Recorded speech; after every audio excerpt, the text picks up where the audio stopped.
Hello guys! Katatapos ko lang ng trabaho. So, nag-scroll ako sa aking Facebook. So, may nakita ako dito na isang tula ang pangalan ng sumulat is Ron Canimo. So guys, ang title nito, Saan Ka Nahirapan? So, sa pagtitiwala, hindi sa tao, kundi sa sarili ko. Lumaki kasi akong walang bilib sa akin ang mundo. Hindi kailanman naging paborito. Hindi natawag na mahusay o matalino. Lagi ako yung batang kasali lang at yung mawala man walang makakaalam. Walang makakapansin, hindi hahanapin. Hindi espesyal ang tingin sa akin.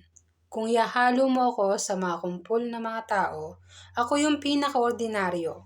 Hindi mo lilingunin, hindi mo tatanungin. Nasanay akong dadaan lang o lalagpasan.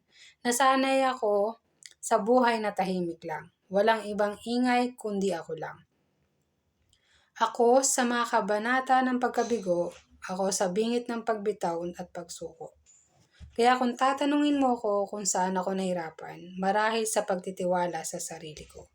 Mahabang panahon ang ginugol ko para punuin ng lakas ang puso ko.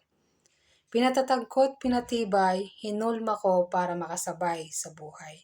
Para mabuo ako, para maging ako. So, di ba guys, napakaganda ng mensahe ng kanyang tula. Kasi karaniwan talaga, wala talaga tayong, doon talaga tayo nahirapan sa confidence. Kumbaga yung pagtitiwala natin sa sarili natin, yun palagi yung nawawala para sa atin.